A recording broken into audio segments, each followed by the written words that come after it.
All right, we are back with Sparrow, Ren, and Frank Murray to discuss the second song on their Feather and Fur album, featherandfurmusic.com, Feather and Fur Music on all the social media platforms. The second song, Runaway. And then you put in parentheses for Riley. I think I've heard you tell this story at some of your live gigs, that it was a child that kind of gave you the inspiration. But go ahead and start wherever you want to with this. Yeah, so the backstory on this one is one of my favorite backstories. Um, I had this chord progression that I'd had kicking around for a while, and I had written a song called Push Pull, but I just didn't really resonate with me, and so I didn't finish it. I was still letting it sort of morph into what it was going to morph into. And then I did a gig in Woodland, and there was a little girl named Riley at that gig, and she was way into it. Like, she had little ballet slippers, and she danced around to all the songs, and she even got her grandpa up to dance. And at the end of the evening, she handed me a couple of pages with little 8-year-old scrawl and she said, well, she asked if I could turn it into a song for her, right? Wow, that's cool. Yeah, and so obviously that's a big honor if an 8-year-old gives you lyrics. I wanted to not let her down, and so I was playing that venue again in about 4 weeks, and so I needed to work quickly and sort of applied those lyrics to that push pull song that I had. So the second and third verse of "Runaway" for Riley actually came from her lyrics. And so I know I heard you play it at least once at one of the acoustic sets I went to. Is For Riley part of the lyrics, part of the chorus, or is it just Runaway? Is her name in the song? Her name's not in the song, Okay, but the song title "Runaway" for Riley is a nod to got it. That's Riley. why it's in parentheses. Yeah. Okay. So you had a chord progression, and then you got inspired when Riley gave you the the paper, and asked you. So you did it in 4 weeks. I'm assuming you enlisted Frank for this. Yeah, so I think on this one, like since I had the progression, and then applied the lyrics that Riley had given me to the progression, this one just kind of, that I asked him if he liked it, and it just Yeah. kind of worked. I just I had to come up with the kind of a drum groove to go with it. So I just kept dialing through all the different grooves, and I found kind of a waltz type of a Oh, okay. rhythm. So that's more or less what and kind of jazz brushes style. Oh, So, okay. just to give it that kind of a feel, and then put a bass part on it, and then some floaty guitar. But Well, yeah, little you made a note tremolo. that Frank's guitar makes the song like a duet between the vocal and the guitar. In my point of view, yeah, I love the shuffle. The whole song has this sort of like floaty forward momentum to it. Yeah. When I was thinking about it, I think the word I was using is I wanted something sort of Pink Floydy. Okay, okay. Well, when you say push, was it push pull? Mhm. That actually has that rhythm has a push pull to it. Okay. Yeah. And this randomly happened when you met this girl at a gig and she asked you to write a song for her. Were you already in the process of working with Frank on songs anyway, or or was this before you guys had your time together?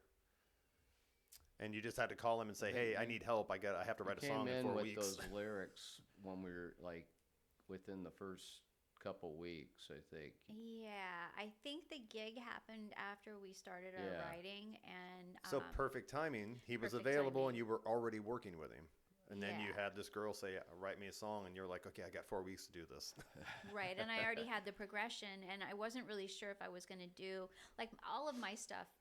Is super simple. Like my chord progressions and my rhythms, are super super simple, which is exactly opposite. Like, you know, Frank Frank is like, he's a very complex player, and he thinks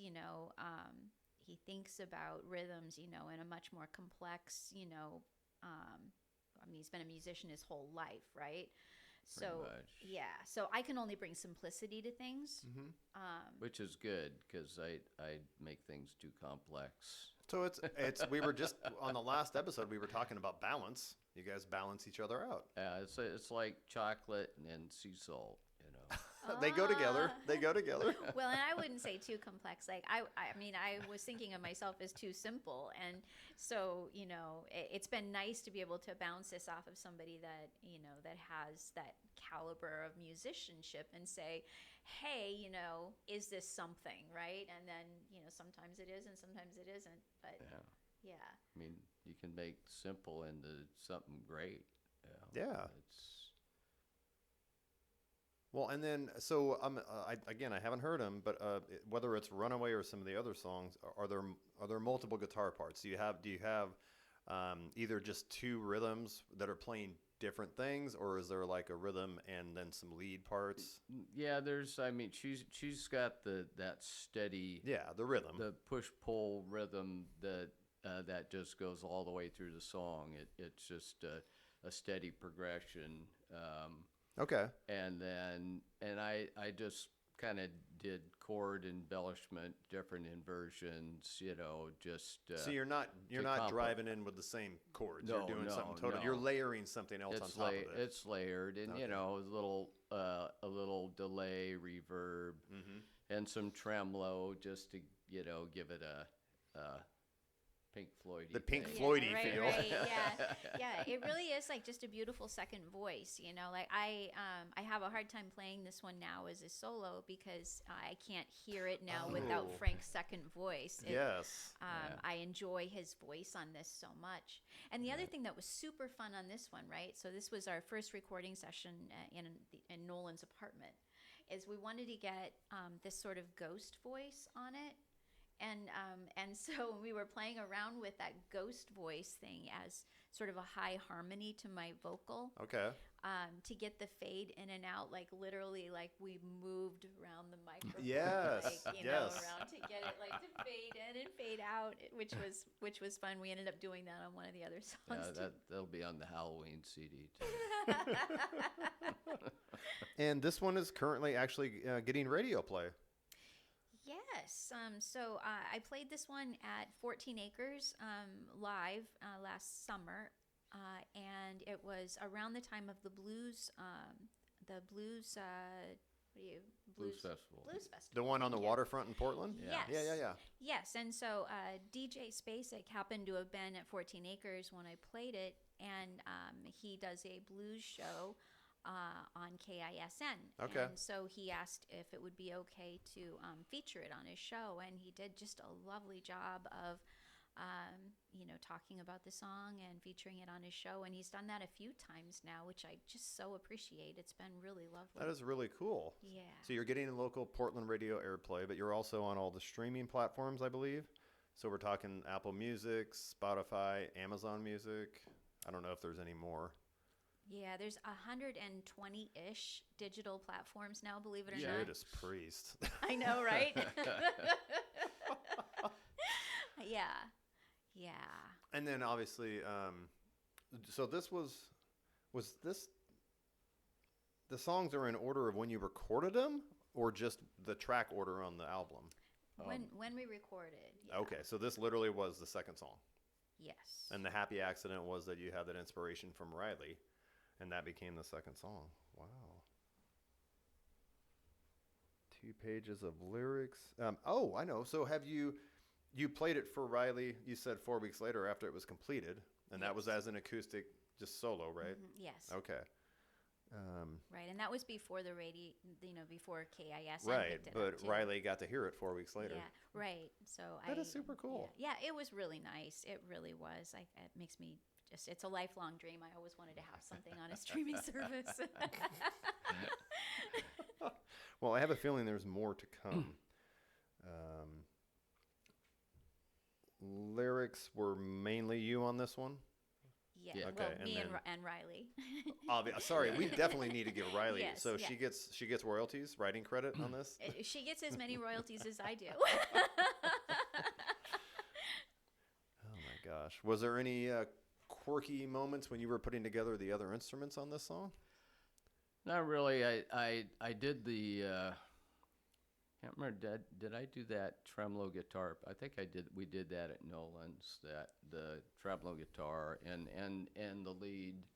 So yeah, there's your guitar part, your main guitar part, and then my kind of second guitar part, and then I just did lead, answer back fills, and Okay. solo throughout. So there's three guitar parts essentially. Oh, wow. And then I did all kinds of weird home studio tricks, like I double tracked, triple tracked.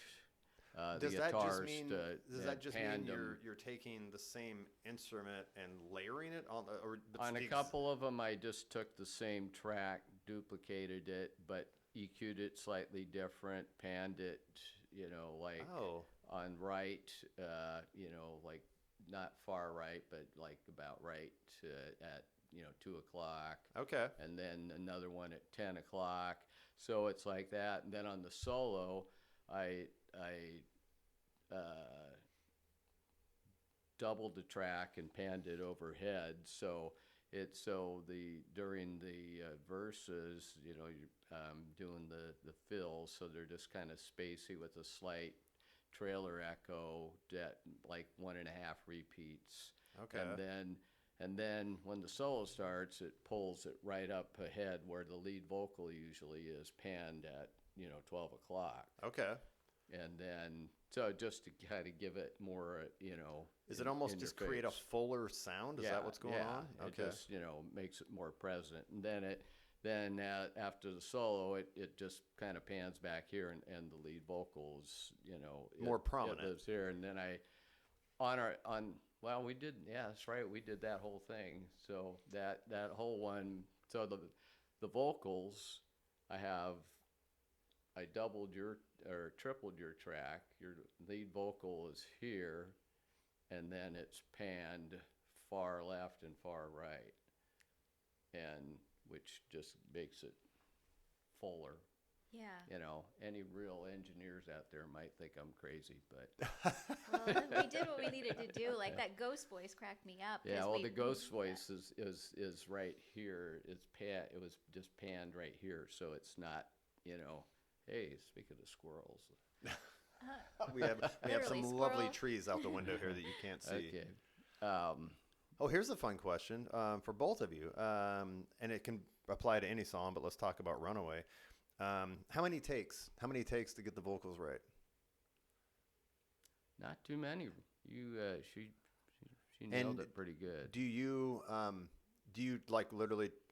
Are you doing it like verse, stop? Or are you recording the entire lyric start to finish, or are you just doing a verse, pausing, and then you put it all together later? ideally start to finish. And I've learned a lot in this process. Like, Frank has such a, deep breadth of knowledge on this stuff. Like, I've learned so much about, like, phrasing and stops and starts and, soft landings on words and how to harmonize and all of that. So, yeah. So, trying to get the lead stuff, in one take, ideally, and then ornament around it, to match that in the right way for whatever the embellishments are. But at least when you're sitting down to record your lead vocals, the ideal thing is you want to sing it start to finish all the way through. Right. Okay. For the reason that you mentioned earlier, like, you want the room to be the same. You want the same sort yeah. of sound, and all of those things are influenced by the microphone and, any outdoor noises or, a lot of different things. And it's probably going to be hard to reproduce. Even if it's the same room, you come in the next day. There could be a slight difference in the way you're going to sing it. You can't recreate that exactly how your voice was that day. That's true. Yeah. I'm guessing. When, if we had parts that,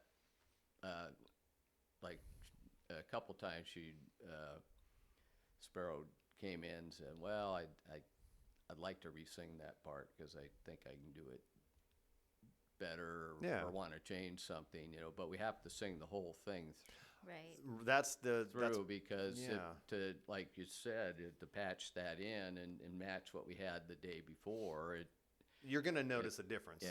Right. Yeah. And that was one of the things that that was interesting, going from trying to do this in, sort of our home studio situation to a professional studio was, having all of the instruments already laid down and then putting the vocal, on top of it made so much more sense than, poor Frank, right? We've got this like vocal and then you're trying to work around that. I think that's so much harder than building the nest and then, and then landing the vocal inside the in nest. some cases we went backwards and filled in the blanks and when you get into rhythms it can get complicated. Yeah, I didn't think about that, but it does seem like if you have all of the instruments music done, it seems like it would be easier for the singer to match to the music than vice versa. Yeah, trying to tailor the instruments to this vocal could be we- harder, I would think. It's the best way to do it is just have at least your rhythm section, bass, drum, guitar, or whatever that song calls for, and then the singer sing a scratch track, and then then to go back and really focus on the vocal and do the final lead vocal.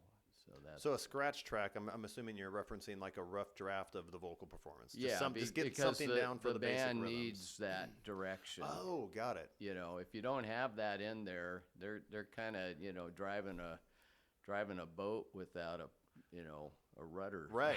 Yeah, That's a good true. analogy. And then do you use the scratch track when you're recording the final leads to have something to follow, or are you just doing it only with the music? Just with the Just music okay. at that music, point, yeah. yeah. Okay, because the scratch track would almost maybe throw you off, I guess. Oh, for sure. Yeah. Every once in a while, you get a scratch track that is happening too. Oh, so you hear stories about famous songs that she did it in one take. Yeah. And the scratch track turned out to be the one they used. Yeah, So that I can mean- happen. Yeah. It's totally possible. Yeah. Just you never know. Right, which taps into Frank's squirrelness, right? So just like he's got every bit and piece of like pipe and drape or whatever you might need, right? He also hangs on to every bit of every recording, which gets really complicated when you're trying to like put stuff together yourself. So Yeah, in my situation, like when we actually went in the studio and you have an engineer like Timothy, where it's that system, that workstation there, like Pro Tools, whatever they were using, it's set up for at 128 tracks, and where you triplet and you have those. In my case, I'm using an iPad with a screen this big, and I'm scrolling down to track You're trying to 28, find, and oh it's my God. like, oh, that's right. I cut that part of the vocal out, and I moved it down here. Oh no, wait, that was track 22. And it started getting like that, where I was going crazy. It's like, I'd rather spend thousands of dollars and pay pros than try to go through this hell. Right. I should have done it on my laptop, with regular recording software, but. It sounds like you both learned a lot from this entire recording process, though. Well, you'd think Right. I should have learned this a long time ago. But yeah, if I knew then what I know now, Oh, we'd here all be we- better off, right? That's the a reason callback. that lyric Right, came right. up, right? That's a callback to the first song, Parasitic Love. Well, I think for me, like I've tried writing with people before, but it's never been like enjoyable. It's never really been so productive, right? Yeah. And I would imagine it's been the same for you. That you've worked with. I know you had somebody you worked with that was extremely productive, but I imagine you've also had like near misses. Swing and a Yeah. miss, boys. Well, Yeah, I mean, I've been literally writing songs since I was in grade school. But, Okay. there's been different decades where things were, we had guys I wrote songs with, and it was very productive. And then there's other times where things They just didn't flow as well. they're let's just leave it Yeah, there. yeah, absolutely. Right. And that's it's nobody's wrong, nobody's right. It's just, sometimes the mix is right. And so I think, we sort of wanted to see what the process was going to be before we invested thousands of dollars. But with Runaway, like actually getting radio play and, getting, the attention that it got, I think it made us both. Well, I should just speak for myself. It made me a lot more comfortable, like investing, some money into the project so that we could, sort of breathe better life into our children. Yeah, I mean, it's almost you're getting validation for your efforts. Yeah. It's like, okay, this is actually working, so let's throw some more money in it. Yeah, and it was just nice to have, a real rhythm section driving the songs rather than Beat Buddy Bob. Beat Buddy Bob or Beat Buddy Frank, actually playing the drums Yes. on the iPad Yes. and trying to, keep in, In time, and I'm not a drummer. It's true. There was one song that you wrote on a plane with your fingers, like tapping out. Oh, every on time it's you. Yeah. And that turned out, that drum track turned out the best of them all. It was good. on a because plane. That's funny. Well, there's a story to that. Is that on the list? It is. Oh, so yeah. we'll get It's to the it. next one. Yeah. Okay. Oh, there it So is. that's our teaser. All right, there we go. So once again, track number 2, "Runaway" for Riley, is on KISN FM, KISN Portland Radio. It's also on all the streaming platforms, so make sure you guys check that out. And anything else you want to, before we wrap this one up? Oh, thank you so much for talking to us. Oh my about gosh, of it. course. Yeah. Tune in for episode 3.